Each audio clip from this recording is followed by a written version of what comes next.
What kind of entities were you dealing with, were you interacting with? So many, actually. I think when you're that open as a child, it's just a smorgasbord, you know? I believe it's just this interdimensional highway. So it was everything from, I think now, just non-human forms to, you know, spirits, to just these just pockets of human pain and energy. And again, as a child, you know, you're trying to find your own identity and find your own voice. But, you know, mostly early on, I noticed a lot of the pull would be from deceased loved ones or earthbound spirits. That's what I was that wondering. would definitely have a message or a call. So now we get into the early teen years where you've been diagnosed.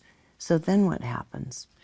The doctor that I was seeing at the time thought that it was just kind of a culmination of events, that I should go into a facility. So they went ahead and placed me into a facility, putting me on heavy drugs, heavy antipsychotics, which the psychic visions changed drastically at that point. You wrote about red-eye rats. Yeah. It wasn't your friends anymore. So do you think that it tweaked your brain frequencies simply to a level where you were kind of accessing lower dimensional Exactly. stuff? I think that's exactly what happened. Yeah. I believe it brought me to the lower planes, which, you know, I'm grateful for now to see kind of like the many different dimensions and time and space, you know, that I was involved with. But yeah, absolutely. I think it brought my world to a lower realm, indefinitely. And so during this time, what happened with you? I mean, you're out of school during some really critical years. You're not bonding and making friends during these times when girls really kind of like to chat a lot and need each other. None of that was happening for you. No. In fact, the medication that I was put on distorted my eyesight quite a bit. So I just kind of hung out in the shadows. You know, I took solace in some kind of different state of consciousness. A lot of it kind of lost memory in that time, but I just kind of got through and, you know, just did the best that I could. And, you know, again, gaps in education and in How long friends. did this go on? You know, the actual institution wasn't that long. It was just a few months.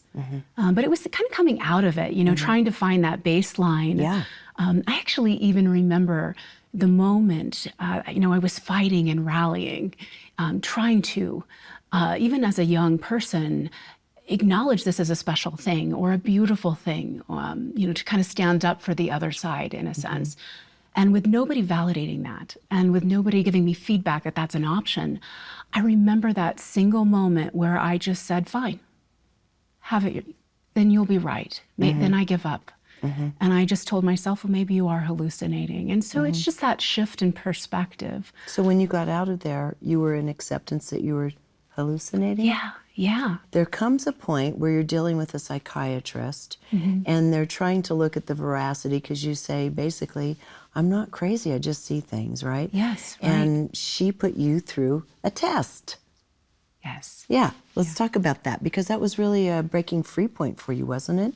A liberation Yes, point? it was. I remember coming into the office of this beautiful, benevolent woman, this doctor, and just kind of exposing my heart, and I just remember crying, you know, for the first session, and giving her my background of being schizophrenic, and fully assuming that I was still at this point broken, even though I saw things, didn't know there was another option. And she listened to me so lovingly and so patient until she gave me this news. She said, I don't think you're schizophrenic. I think something else is going on. And I didn't know, you know, I think, great, another diagnosis. Here we go. I've been through so many. And she said, I think you're psychic. And I was like, what's that mean? You know, what's a psychic? And I didn't believe it. I did a little research. And of course, I loved Sylvia Browne on Montel, you know, but didn't see myself that way. But she said, okay, if you don't believe me, I'm going to put you through a little experience, a little test. So she said, close your eyes, and I want you to tell me, what does my house look like? And I panicked, you know, I was so nervous. I'm thinking, I don't want to disappoint her. She's my first Grace I've seen in a while. Right. And I said, I don't know what your house looks like. And she said, yes, you do. It's just amazing, her confidence, you know, even at this juncture. And so she kept pushing me a little bit more just to kind of really trust my instincts. And I did. I said, okay, well, you live in a white house, 2-story. She said, yeah, I do. Keep going, Bonni. said, well, it's like Cape Cod style, Cape Cod style. She said, that's exactly right. And so I started to get a little confidence to trust this. And I went on to tell her that, about the cats. And she says, yes, I love cats. I have cats everywhere, and the flowers. And basically she said, see, do you believe me now?